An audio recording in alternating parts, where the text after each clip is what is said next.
नमस्ते, आपका स्वागत है एक नए वीडियो में। और आज हम डिस्कस करेंगे कि वाल्मीकि रामायण और रामचरितमानस या तुलसीदास जी ने लिखी रामायण में डिफरेंस क्या है और रामायण मूवी के मेकर्स कौन से वर्जन ऑफ रामायण को फॉलो कर रहे हैं।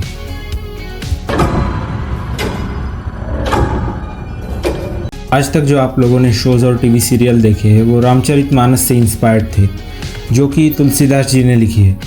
तुलसीदास जी का जन्म 1628 में वाराणसी में हुआ था। उनके समय भारत में मुगलों का शासन था और आम लोग उससे काफ़ी परेशान थे। हिंदू समाज जातियों में बंट चुका था और एक टूटे समाज को यूनाइट करने के लिए उन्होंने रामचरितमानस की रचना की और उसमें श्री राम को एक भगवान की तरह प्रेजेंट किया है, क्योंकि एक भगवान ही है जो सबको होप देते हैं और सबको यूनाइट कर सकते हैं। उन्होंने इस तरह डिपिक्ट किया है कि भगवान को भी धरती पर अवतार लेने के बाद अपने धर्म का पालन करना होता है और उन सारे कष्टों से गुजरना पड़ता है जो एक आम मनुष्य के जीवन में होते हैं। तुलसीदास जी हमें थ्रू आउट रामचरितमानस ये रिमाइंड करते रहते हैं कि श्री राम एक विष्णु अवतार है और ये सब जो हो रहा है ये उन्हीं की एक लीला है और श्री राम भी अवेयर है कि वो एक विष्णु अवतार है और वो पृथ्वी पर लीला प्ले कर रहे हैं। अब आते हैं वाल्मीकि रामायण पर। वाल्मीकि रामायण में श्री राम की जर्नी को एक ह्यूमन पर्सपेक्टिव से दिखाया जाता है। इसमें श्री राम हमेशा काम और स्माइलिंग नहीं होते जैसे कि रामचरितमानस में है।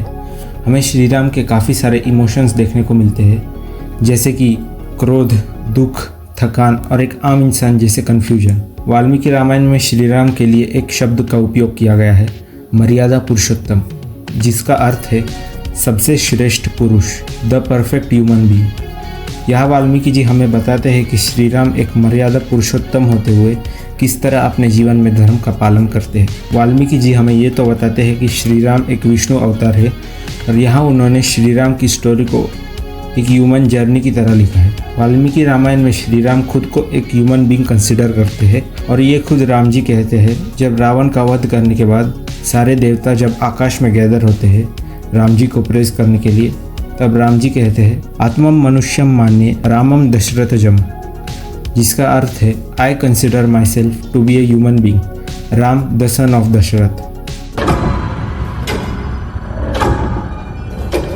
अब जानते हैं कि रामायण और रामचरितमानस के इवेंट्स में डिफरेंसेस क्या है। नंबर 1, सीता स्वयंवर। रामचरितमानस में सीता स्वयंवर का मेंशन मिलता है, जहाँ पर बहुत सारे राजा प्रेजेंट होते हैं and one of them is Shri Ram, और वो सब शिव धनुष उठाने का ट्राई करते हैं। और वाल्मीकि रामायण में कोई स्वयंवर नहीं होता। श्री राम, लक्ष्मण और ऋषि विश्वामित्र जब मिथिला विजिट करने जाते हैं तभी राजा जनक श्री राम को शिव धनुष उठाने का और उस पर प्रत्यंचा चढ़ाने का प्रस्ताव रखते हैं। कोई स्वयंवर नहीं, बस श्री राम के सामने एक सीधा सा प्रस्ताव। नंबर 2, लक्ष्मण रेखा।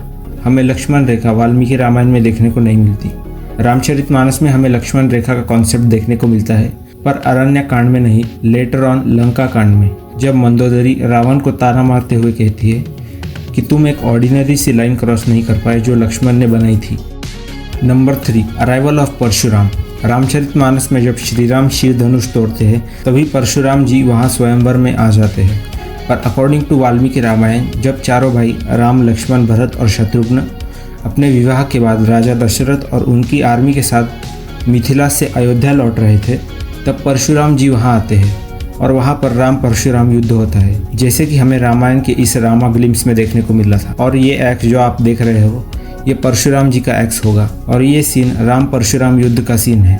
अब बात करते हैं कि रामायण के मेकर्स कौन से वर्जन के हिसाब से मूवी बना रहे हैं। तो मेकर्स वाल्मीकि रामायण से इंस्पायर्ड है और हमें श्री राम का ह्यूमन साइड देखने को मिलेगा, पर पॉपुलर स्टोरीज जैसे कि सीता स्वयंवर और लक्ष्मण रेखा वो भी हमें मूवी में देखने को मिलेंगी, क्योंकि इन दोनों चीज़ों का इम्पैक्ट इतना ज़्यादा है कि इनको इग्नोर करना ऑलमोस्ट इम्पॉसिबल है। भावार्थ रामायण, जो कि रामायण का ही एक वर्जन है, इसमें हमें रावण भी देखने को मिलता है सीता स्वयंवर में, और ये शायद हमें मूवी में देखने को मिल सकता है, कंफर्म नहीं है पर मे बी। तो बेसिकली ये मूवी ना कि फुल्ली वाल्मीकि रामायण से इंस्पायर्ड है और ना ही पूरी रामचरितमानस से। ये दोनों का ही एक बैलेंस्ड ब्लेंड है जिसमें हमें राम जी का ह्यूमन साइड देखने को मिलेगा और वो सीन्स भी जो हम बचपन से देखते हुए आए हैं।